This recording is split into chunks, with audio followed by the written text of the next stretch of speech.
Welcome everybody. Before we begin, prepare your ears to listen and your heart to receive as you take in the words that look to change lives, renew hearts, and open minds. Welcome to the Door to Expansion, where I am your host, Anthony Hubbard, the founder and owner of Speak to My Heart Life Coaching. As a life coach, my mission and passion is to help you become a better version of yourself by helping you achieve the goals in which you are set for yourself. So let me introduce my co-host today, Stephanie Hollins Passmore. She is a certified marriage and family therapist and the owner and founder of the Narrative Shift. And she can define what a counselor is and what she can do to help you. Hey guys, Stephanie Hollins Passmore. I am so privileged in the work that I do of listening to others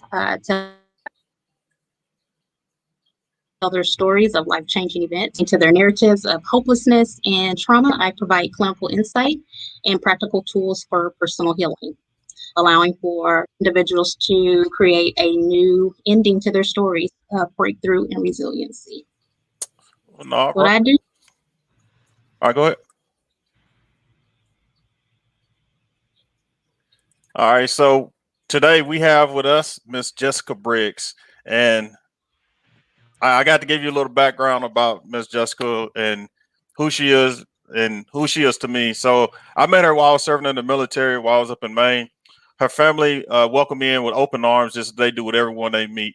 My last year in the Navy, my family they had moved to Tennessee so that they can begin their lives here prior to me getting out. So they really became my second family. Her husband Art and if you read in their bio, he's a Navy chaplain, and they became. He not only became my he not only was my chaplain, my supervisor, but he also became a trusted friend and a brother that I could depend on for whatever I needed. Jessica, uh, her thing was cooking, and gee whiz, she I never knew I knew what an artichoke was, and then she actually made some. Now I'm still a little reserved on the artichokes, but it was something that I know I'll never have to think about or worry about again. But it was good, but it just wasn't my forte. And then their two children, Gianna and Gideon, and now I was very amazed by them, and I told them a couple of times those are some of the smartest kids that I've ever known, respectful and well behaved. And so if you ever wanted like some parenting tips, I don't know what those two do in that household, but I would show enough say get a hold of them. So with that being said, let's welcome to the show the minister, counselor, military spouse, author Jessica Briggs, and she'll be here to share her passion about soul care and how she embraces the whole person wellness. Welcome to the show, Jessica. Welcome. Thank you so much for happening. I appreciate this time that we can spend together. Yes, yes. So this for the past few weeks we've been discussing the our theme has been self-care and the mind, body, and soul. So now right now we want to deal with the soul. And Mm. sometimes I think whenever we always think about soul, we always think about more of a like a religious, spiritual type thing. And I would totally agree. But at the same time, we still have to worry about our bodies. And sometimes our bodies have become so drained that we are physically and mentally weary. And some people would say that it's a burnout, while others probably would label it as having a breakdown. And we should, at that time, label it as a weariness of the soul more than anything.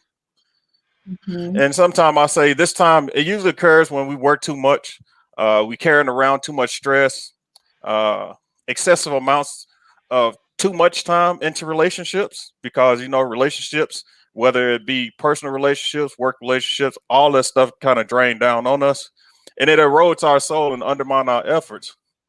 And I think sometimes people forget what rest really do for us. We supposed to get 8 hours of sleep, but how many people actually do get 8 hours of sleep? And with that being said, it's needed to rethink where we are and refuel the journey ahead. You can almost think of it like you driving a car, it runs on E. What happens then? You can't go nowhere. So our body is the same way. So I think this topic right here is much needed so we can identify stuff like that. So I'm going to start the show off by asking the audience this question: how often do you sleep, but don't find no rest or peace because you're so weary because your mind keep racing? And then while they ponder that question, Jessica, with all those titles that you have, how do you seek a work life balance? Yeah, I think the theme of rest is really good to talk about when we're talking about soul care. So, soul care is, yes, the spiritual part of ourselves, but also that part of ourselves that's our essence, like who we are throughout our lives, our identity. Um, so, for me, soul care looks like tapping into the parts that are true about myself. And as a person, I am an introvert. I rejuvenate from alone time. So I might have a lot of roles and things on my plate, but for me, integrating time for rest alone into my schedule is one way that I take care of my soul. Um, and I think rest looks different for each person. Rest is not necessarily the opposite of work.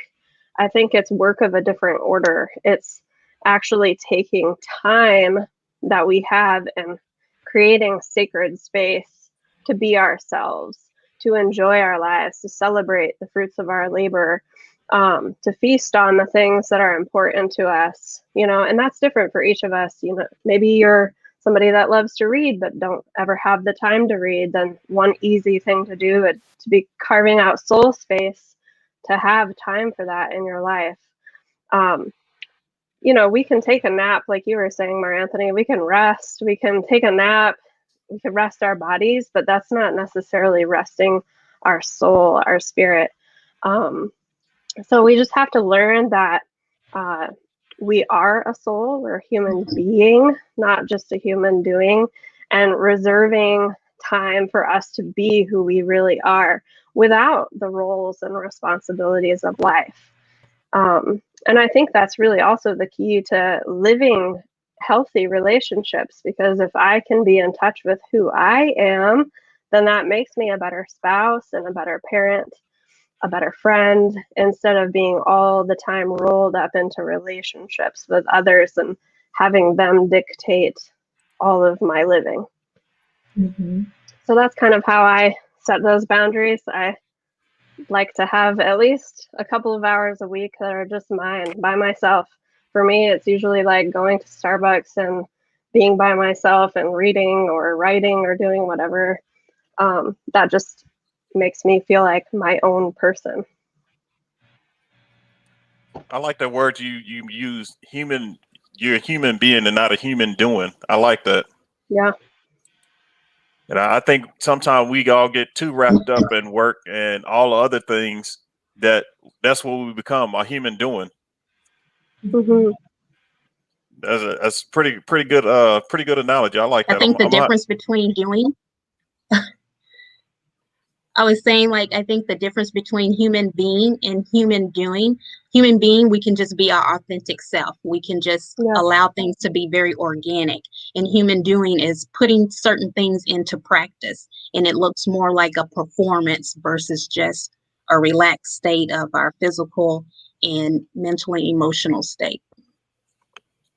Yeah, I think that relates so well to spirituality too, right? Like a lot of times the way we walk out our spiritual selves is the doing, the practices, the whatever your faith background is, a Christian practice, Jewish practice, Buddhist practice. We get so wrapped up in that we forget that we can just be with the divine.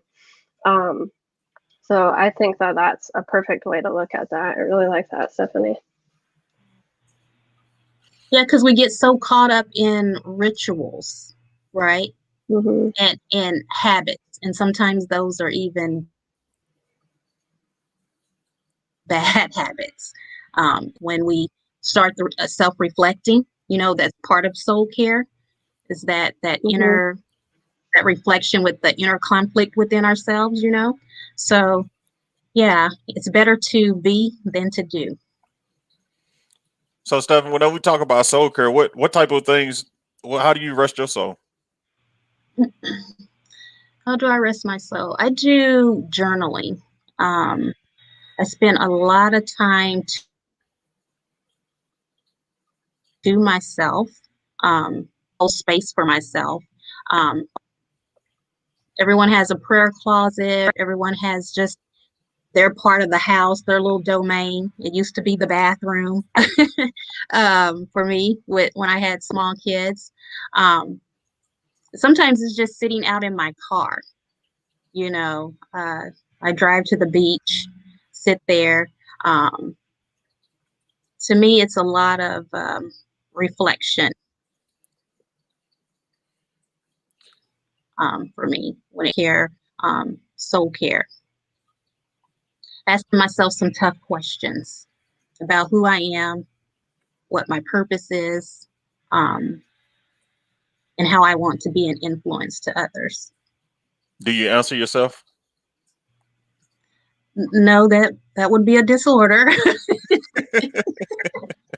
a mental health disorder. Uh,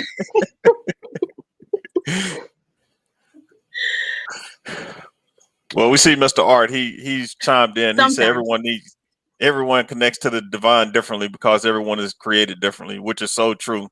And that's why I asked both of y'all, separately, what do y'all do for self care? Because as a counselor, as a coach, as a friend, we always provide something to somebody else and say, for self care, this is what you need to do.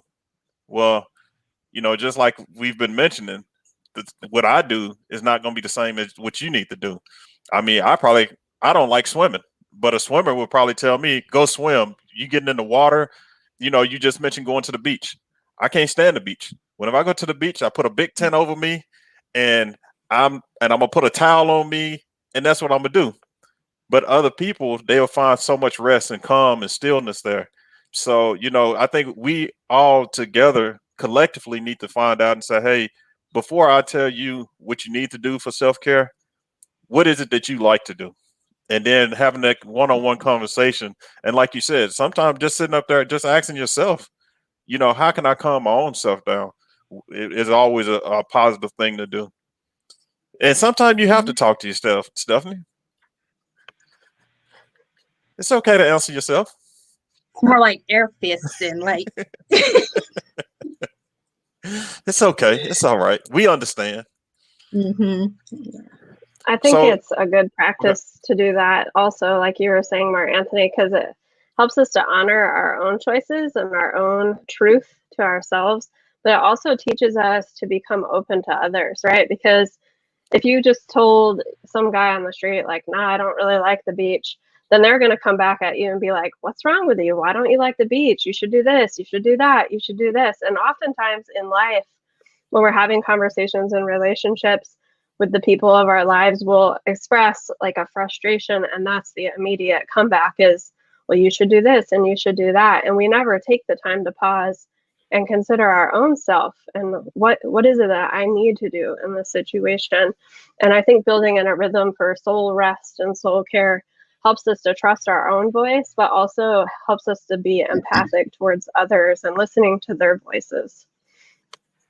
hmm one of the things that I think we as people, we kind of forget the work life balance. So we say balance often eludes us as we focus on one thing at the expense of the other, and therefore when we tend to wrestle with things that we can't change.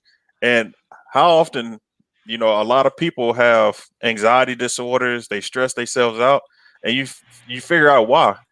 And it's most of the time you stressing yourself out because there's a problem or there's a need that you have no control over. And if you don't have any control over it, and I tell this to my clients all the time, if you have no control over something, what's the purpose in worrying about it? Because the only thing hmm you're going to do is you're going to bring all that pain and anguish on yourself, and there's no release of it.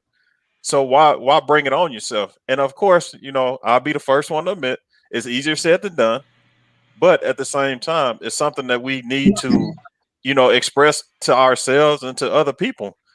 So, stuff like that it's always going to lead us to a stressful situation and negative thoughts when there's no reason to worry about something we have no control over. And so, to me, that right there is something that I've started wrestling with a lot myself, because it's just like I'm studying trying to hold on to something or trying to grasp for something, and I don't have, and I can't. So do I supposed to get frustrated and go sit in the corner and cry? No, I move on. And and it, like I said, it's easy to tell somebody that, but to actually work and have them understand the purpose in doing it, sometimes it could be challenging. So Most def- go ahead, Steph. no, I was saying most definitely. Too many people like um, overcomplicate what life balance should look like. You know, they, and I'm guilty of this as well. I don't always know what's the better way to take care of myself. Because to me, sometimes it looks like doing more, measuring everything, um, continuing to beat myself up for not doing enough. Uh, but you have to understand and remember that self care, soul care is about the physically, spiritually, emotionally, mentally. It's the wholeness. So, and understand that your needs today may not be your needs for tomorrow. And you need to change, like, it can easily change based off our circumstance and mood, you know. And I think it's very difficult for a lot of us to kind of shift easily um, from circumstances. And so life is happening like that, and some of us struggle with prioritizing our day to day, time management, putting into practice self care, soul care. So, and soul care takes just enough courage to get uncomfortable in getting comfortable with becoming more self aware and managing ourselves, becomes easier for us to deny our self-care because it self-care requires um, for us to be mentally and emotionally ready to go through a process. It's a little deeper than physical activity, like changing our diet or exercising or headed to the spa for the day. So it takes a real deep inventory of our soul and the present condition of our soul. So, Stephanie, as a counselor, why do you think so many people run themselves into the ground? Because of that very reason, it's hard to make the shift. So, making that shift eh, from a counselor's perspective, how would you help them make a shift like that? Is it You know, through identification? that's part of it. It's kind of like, asking themselves the question of like, you know, finding your purpose. What is it that you need to change for today? What is it that you need to take care of? What is that inner conflict? Do you know what that is? What's missing?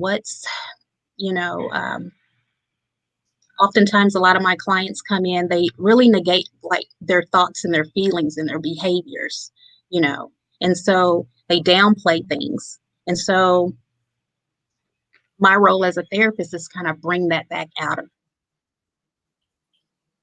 them, like pull from that, recognizing what their needs are so that they can make the necessary changes of putting better habits in place, better self practice of soul care in place. So, Jessica, in your roles, have you dealt with this with individuals before? Oh yeah, for sure.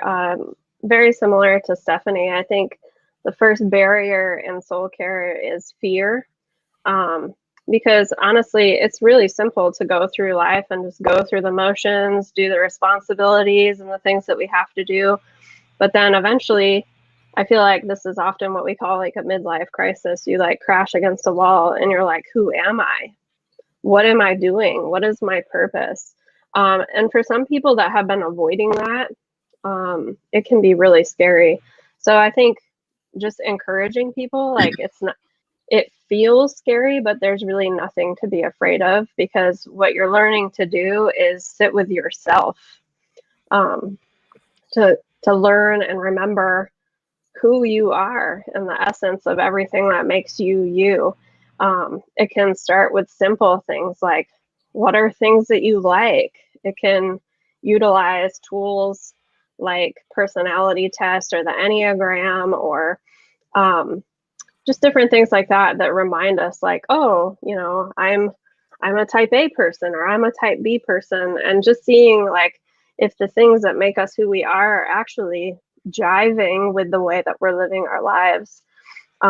That's usually kind of the first step, to be like, this, it feels scary, but it's yourself. Like, there's nothing to be afraid of, because, you know, even though we might not be consulting ourselves, we've been surviving within ourselves to get to the day where we sit down to say, okay, like, who am I, and what is this that I'm doing in my life, and where do I need to rest, and where do I need to refocus?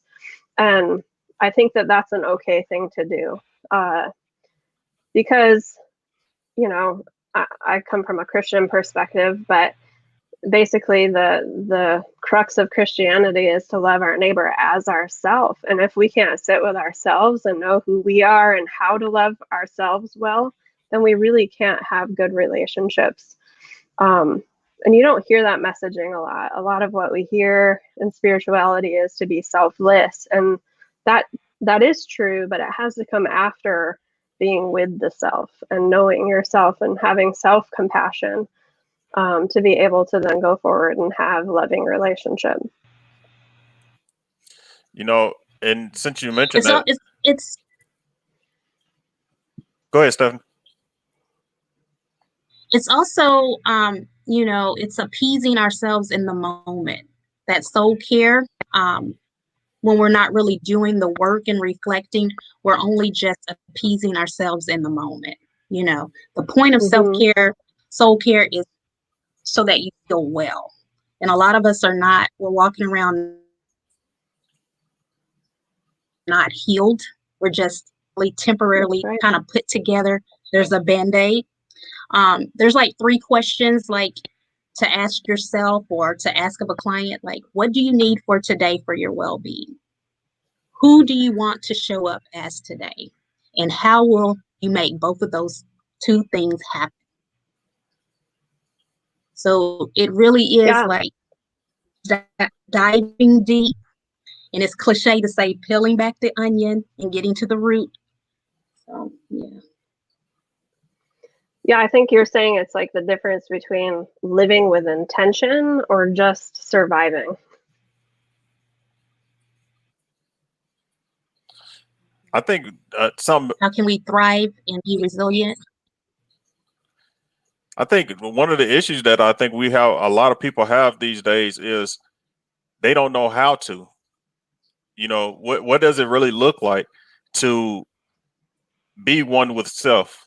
You know, like you mentioned, to be selfless. Yes, I can be selfless and I can go and provide for other people. But when it comes to me, some people just think that they're being selfish because they only thinking of themselves. Well, when in reality, you learning how to understand yourself, rest in yourself. So, and it was a book that I was reading about filling the bucket. That's the only way you're gonna fill your bucket, is whenever you pour it into somebody else. But if you're depleted, what are you filling up with? You can't fill nobody else's stuff up if you're depleted yourself. And I think I think right now, especially during this time period, a lot of people just need to probably even go back and rediscover themselves. And with soul care, this is where we get to that point.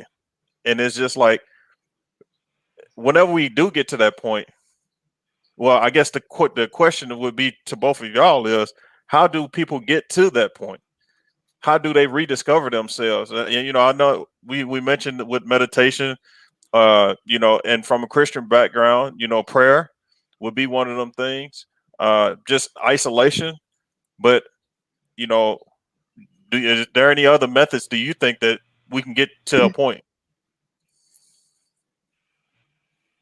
Well, I think just being honest with yourself about what your needs are, um, kind of like identifying what your hindrances are.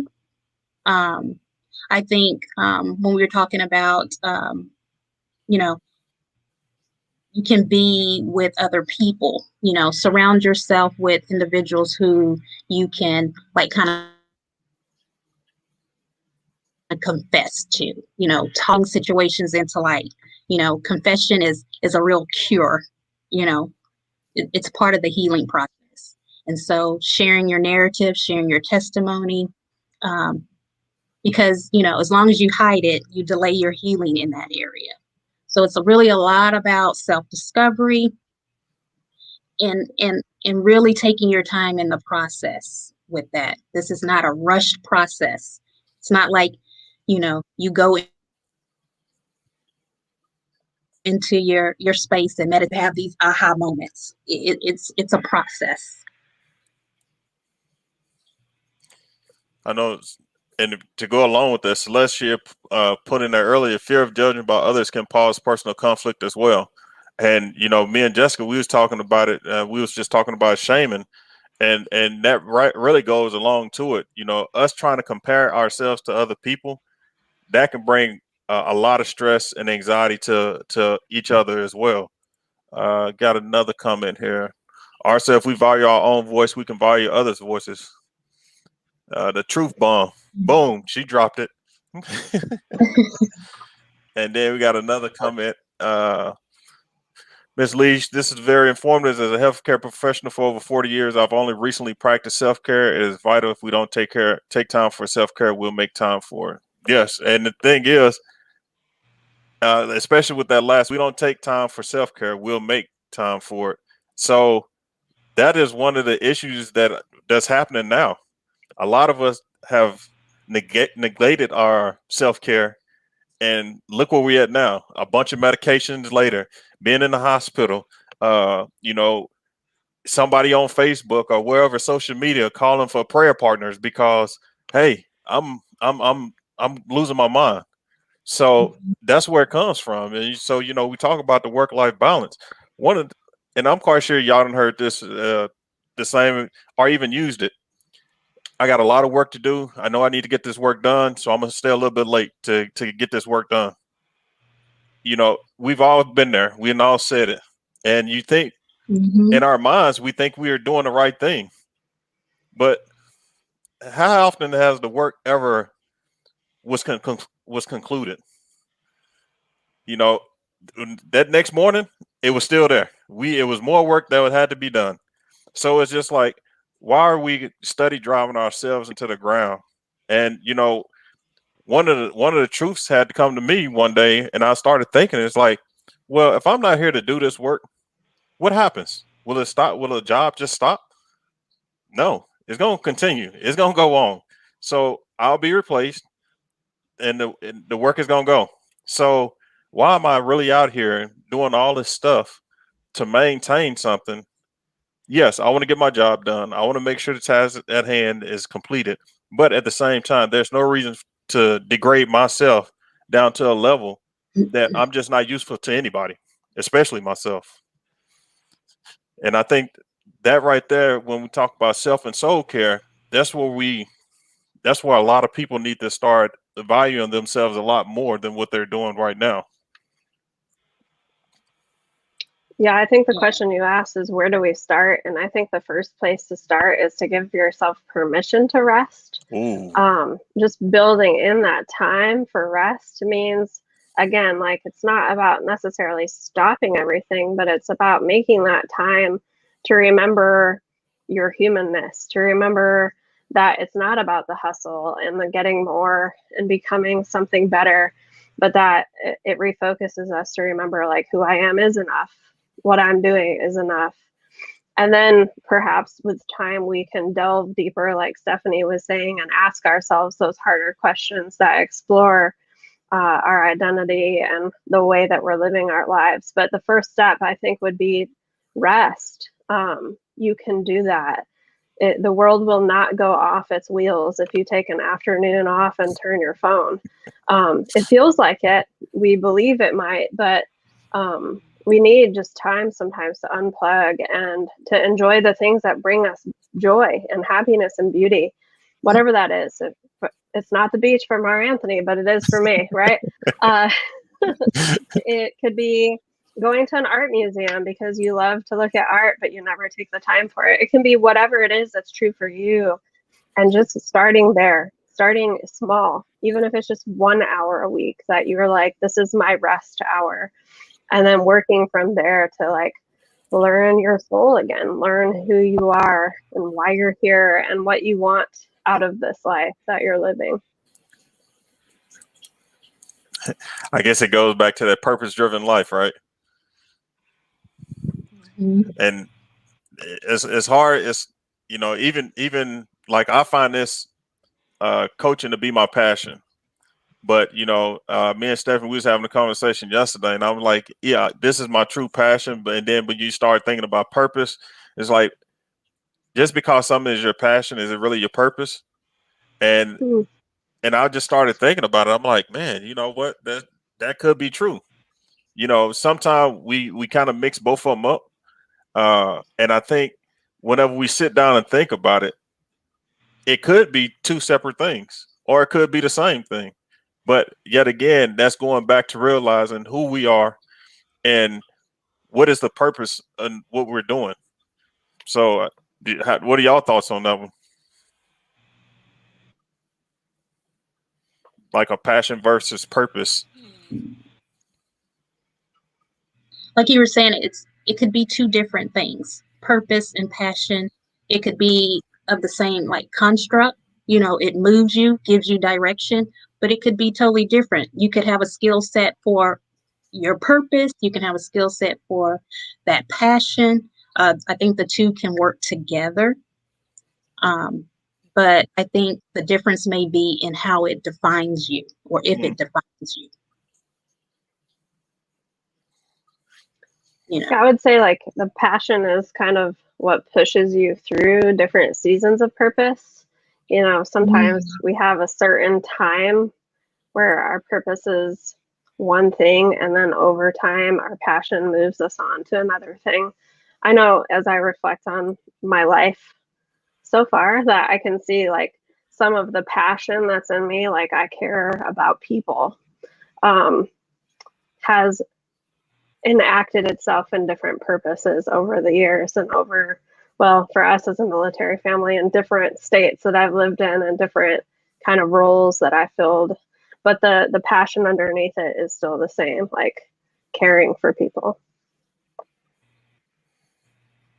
So, I want to offer people some different ways to stop making yourself available. And on the promo, I put "Do Not Disturb," and how many times you go to a hotel room and you walking by somebody's door and you see that "Do Not Disturb" sign, or what if you just in your own home and you put a little sign up there, it's like, "Hey, I need a break now." So we all need to put that sign up, that "Do Not Disturb" sign up. So the first thing is, do not allow others to control your stopwatch. The second one is recognize the need for rest in every season of your life. The third one is work to fulfill your calling, not your falling. The fourth one, work at resting. And then the fifth one is just reward yourself with rest. You know, all these things that we've been talking about all falls in these categories. Do not allow others to control your stopwatch.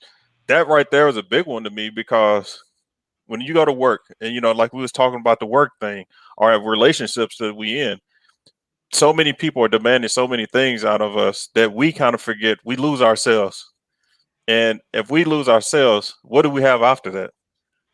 So being able to sit and say, hold up, stop, you're taking a little bit too much from me.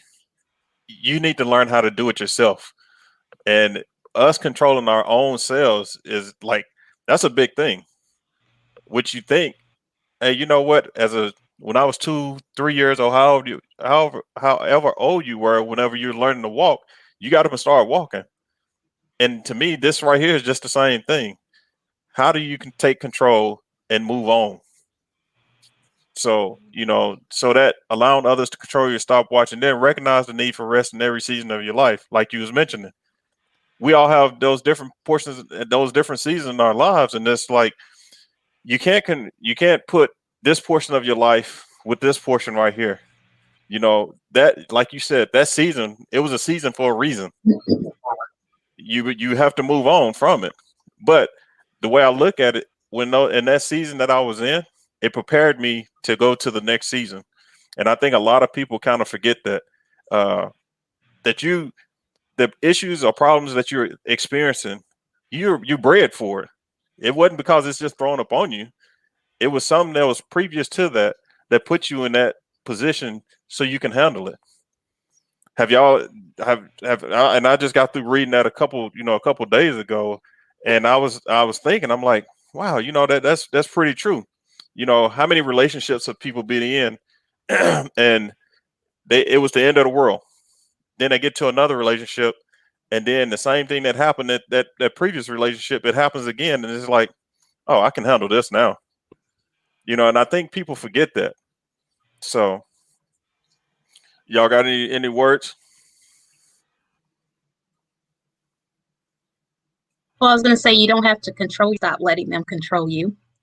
This is, negating what other people think of you, what other people say about you. Stop relying on, your responses to crisis situations. You have to unwind, you have to reset. And also, like, remove that internal judge within us. Like you said, give ourselves permission to just be human. You know, You had another just comment allow here. things to happen, like, organically. So, Ms. Bragg said, as a Christian, what a person's purpose may be needs to see what God has called one to. That takes reflection, prayer, all of that was shared. And I truly agree with that, Ms. Bragg, because how often I think sometimes we kind of forget that we do need to go, like you said, in the prayer closet. I'm a big fan. The bathroom is my prayer closet. And, like I tell everybody, I get some of the best ideas in there, and it's just that time alone, though. And sometimes we don't. A lot of people don't have that time alone. It's so they so rushed, and it's just like, calm down. Whatever it is that you're in search of, even on my during my client sessions, I compare. Well, everybody always say life is a race. So my programs that I set up for people, I use three terms. I got the sprinter, I got the walker, and I got the crawler. And however, whatever your goal is, depending on what your goal is, maybe you need to get there a little bit quicker. You can sprint it out. And then other times, sometimes you just need to crawl it out. It's just methodically, just step by step. Everything don't need to be rushed. And sometimes I think we try to get to the end goal of things so quick that we forget and we drown our own selves. Like I said, I'm not a swimmer, but if you throw me in the water, I'm gonna beat the water up, and I'm not gonna go nowhere. So that's why I don't swim. and and it's just and that's how I look at life really in that same aspect. Yeah. We can also, pay attention to our own self-talk. You know, Mm, um, you know, uh, the reality is that we don't know deep down in our hearts, like, really paying attention to those thoughts, our behaviors, right? We have to speak life of our situations, speak life. That's part of, you know, soul care, where we're not just, what's the biblical, there's life and death in the tongue. So you really have to speak life and just really pay attention to uh, that negative self-talk, replace it with some positive self-talk. Um, So you have to ask yourself what conversations that you're having with yourself and even with others as you're thinking about how you influence and impact others. So you have to have that same uh, pep talk with yourself as well. I think another thing that people confuse sometimes when we're talking about rest is we think that leisurely activity is self-care or soul care. But like, I love having a pedicure. It feels great, but it's not really restoring my soul. It's not really giving me that space and time to dig deep in myself or remember the beauty of my life. Same with like Netflix binging or, spending an hour on Pinterest. Like those are ways that we kind of cope with life sometimes, but that's really leisure. It's not self-care. It's not taking care of who we are in essence. And sometimes it's just a distraction because we're so overwhelmed. We don't know what the next step is. And I would encourage people, like, when you find yourself being like, oh, I just want to sit on the couch and check out for 3 hours, like maybe take a walk by yourself for 20 minutes and just kind of refocus and remember who you are and, give yourself some rest before you just try to distract from the hustle of life. It's really about being transactional and transformational, that internal change for external results, you know, Mm-hmm. bringing our thoughts and ourselves in alignment, whether for believers who are on our webcast today or whether whatever their belief system is or open to the universe. But it's an alignment, and it's all about how we think of ourselves, how we define ourselves, like who we are and who we belong to, and who Mm-hmm. provides that identity and that newness to us. Um, so yeah, that's all a part of that self-awareness and reflecting. And how you were saying, like, these we're on Pinterest for an hour or we're scrolling through social media. Um, those are really just distractions and we tend to numb out. Mm-hmm. And that's just another way to avoid dealing with addressing the conflict within ourselves. That's right. I know I'm guilty of it. I'll just sit up there and I'll do something else just to avoid an issue, and it's just like, but the issue is still there. So if I go ahead and deal with it, I can get it out the way, and then I have time just to be by myself. You know, I was looking at Facebook earlier today, and I was one of my good friends. He posted on there that he went on a bicycle ride, and he was like, he just started working again, and now he said he just jumped on his bike and went on a path, and for a whole hour, he said it was just time that he got a chance to see nature, spend and talk to God, and he said he just came back. He just felt so refreshed and renewed just from that right there. And then we'll sit and talk and be like, you was riding a bike, man. How you gonna be refreshed? You should have went to sleep. But yet again, it's more than that. Our bodies being tired. It's the soul. How are we gonna rejuvenate that soul? And for him, that's all it took was for him to go out there, just be one. And he came back. He was like, I felt so much better. And plus, he got the body exercise in, so he got a chance to do that. But he said even during that time period, he would get off his bike and he would just sit there and just look and just be amazed and he just took in everything that was created in front of him. And I was like, you know what, that whenever you sit and hear stuff like that, you'd be like, man, that right there, I wonder, is that what I need? And that's that Mm-hmm. self-discovery. you know, like I said, that might not work for everybody, but whenever you hear stuff like that, and I think that's another big thing with communication, instead of us telling people what they should do, why don't we just offer stuff to them, be like, well, this is what I do. And then you just let them take it in and be like, well, I can try that. Because that's probably sometimes that's all they need.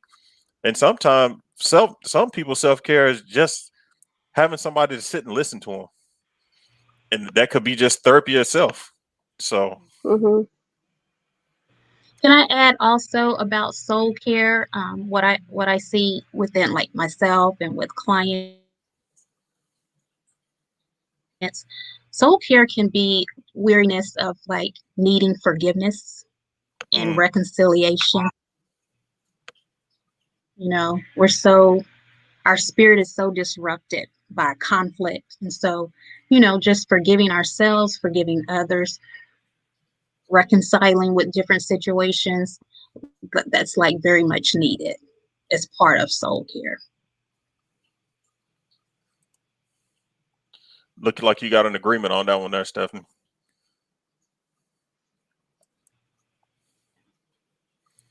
Yeah, I think Yeah, it's kind because of the same. a lot of times, sometimes Go ahead. our soul care is really about not being in rhythm within ourselves, and it's about finding a rhythm that works for us.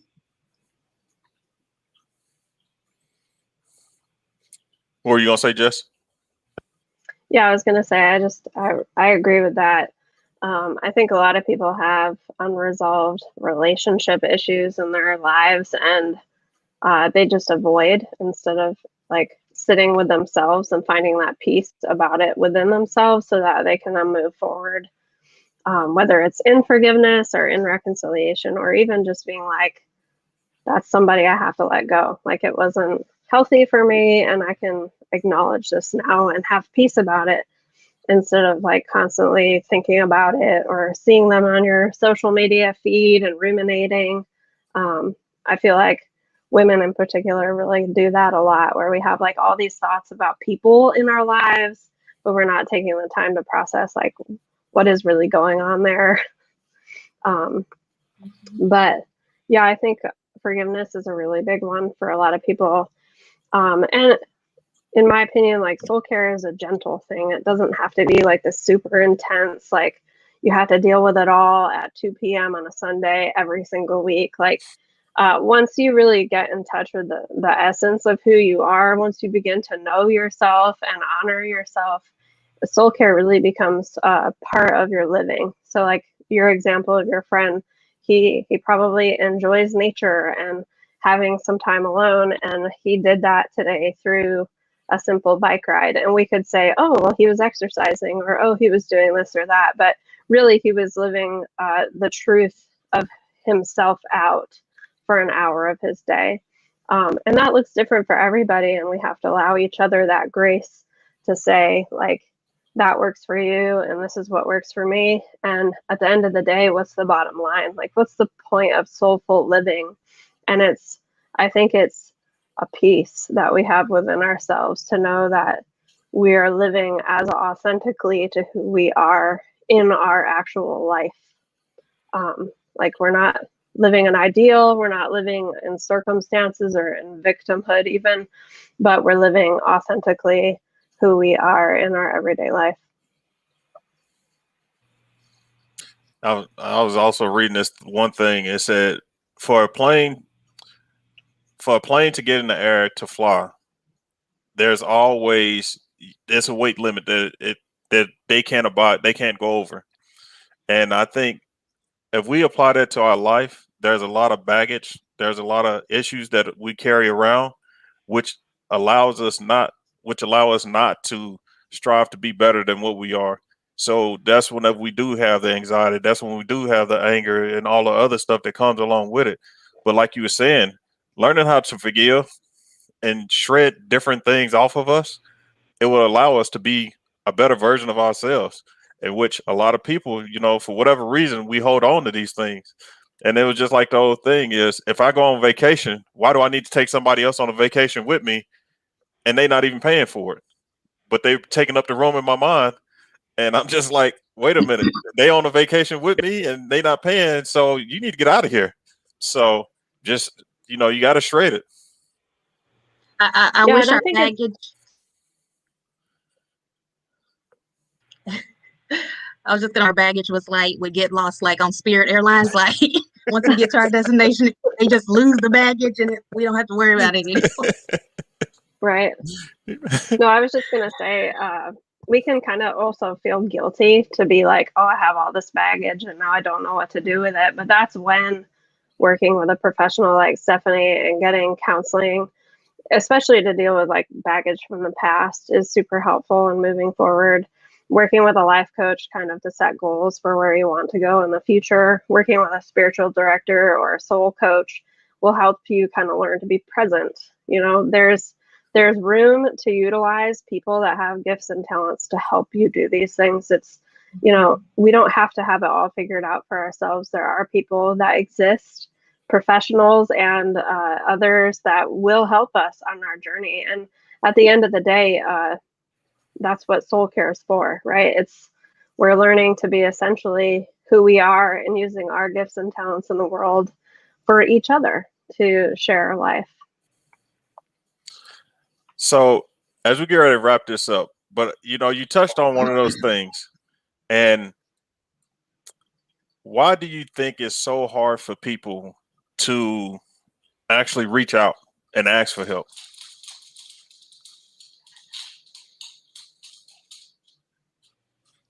Possibly just embarrassed about not having it all together, you know, because they may think, you know, their issue is something and it's like, why haven't you figured this out? So I think it's just that that restriction on themselves, that they just feed into the lies for themselves. They already feel defeated, like there is no answer, no quick resolve. Some people don't want to do the actual work. You know, they're not ready to do the work. Jessica, you have any thoughts on, I guess, reasons why people don't want to come and talk to a professional or somebody to assist them in their journey? Yeah, I agree with Stephanie. I think a lot of times it's shame that holds people back, but I also think sometimes we live in like a self-help kind of world where there's a book for every topic or there's a Facebook group for every topic. And we think like if we just get the information and the knowledge that we can fix it ourselves. But what we miss when we're just gathering information and knowledge is relationship that goes with it. And I think that's really the most important part of working with a therapist or a coach or a minister or a counselor, is that you get to work that out within the safety of a relationship and have somebody else that is kind of that extra voice in your process to say like, well, no, you need to get back on track here, or tell me more about that. Let's go deeper. Because oftentimes we are our own worst enemies. So just trying to fix everything ourselves means that we get overwhelmed and boggled and then we just give up. So I think working with others, you shouldn't believe in just self-help. Do you eventually help yourself through those situations? Of course you do, but you don't have to do it alone. And then Celestia put on her society has made it look like one is weak if asked for help, and which is I find it so amazing. After 20 plus years in the military, is to say it. Of course, the military is a microcosm of what society really is, and so whenever all the people would say I need help, and they go in the military, and then you have we go back to the shaming thing, saying, oh well, you shouldn't go for help. You should figure this out your own self. And it's just like, why? That's the whole reason why all these other professions are made. And the Bible say, God reaches his hand out, say, come to me, all who's weary. Come lay down. And that's what I'm here for. So if that's the case, then I make a case for everybody who is going through something, who's just weary, who's tired. There are professionals out there. Use the services more than anything, even if it's just a little consultation, just to say, hey, I have this issue. Is there any kind of way you can help me out? Just reach out. And the biggest thing is, and I tell this to my classes: a closed mouth don't get fed. And if it did, I'm quite sure we all be full by now. But the simple fact that I can't help you if I don't know that you're hurting or you're in pain. So just reach out to people. So Mhm. that's my 2 cents on that one there. So look like we're about at that time period. Yeah, good show, guys. So I will I will say Jessica, thank you for your perspective on this important topic of self-care in relation to soul. I'm gonna call it soul care, soul management. Anyone that would like more information, I want to follow. Oh, you know what? Before I go there, I'll be upset if I didn't put this out there. Miss Jessica, she is an author as well. So, Jessica, you tell us a little bit about your book. Sure. Last year, I collaborated with a book called Brave Women, Strong Faith. It's stories of military women and wives. It covers a huge range of topics from parenting to marriage to just everyday living. I wrote a chapter about marriage, and if you're interested in reading it, it's available on Kindle through Amazon, or you can buy a copy right from my website, jessicabriggs.inc, and there's a little link for the book. All right. So, yeah, I would have been very upset with myself if I didn't get that information out there. I appreciate it. Thank you. Not a problem. So, do you have anything else that you'd like to say, Jessica? Is this the part where I should share a quote? Yeah, go for it. All right. So kind of with the topic that we're talking about, C.S. Lewis is famous for saying, "You don't have a soul, you are a soul." And I think that that's really a good takeaway and short, but it really sums up what we're talking about when we're saying soul care. Gotcha. Miss Stephanie, do you have any parting words for us? Yes, I do. And this is going to come from Proverbs chapter 6, verse 16. Stand at the crossroads and look. Ask for the ancient paths. Ask where the good way is and walk in it, and you will find rest for your soul. Okay. Okay. Okay. Come with it, Moranthony. Well, I'm just going to talk about next week's show. So we're going to conclude our series of self-care next week, and we're going to be talking about the body and why we need to take care of it. And I hope everybody consider their body a temple in some shape, form, or fashion. It's the only one we have. Once it breaks down, just like any other temple, once it's gone, it's gone. So we're going to give some possible tips on doing such. So with that being said, I will leave you with this. Keep good company, read good books, love good things, and cultivate your soul and body as faithfully as you can. So this has been another edition of the Door to Expansion webcast, and we out of here. Show love.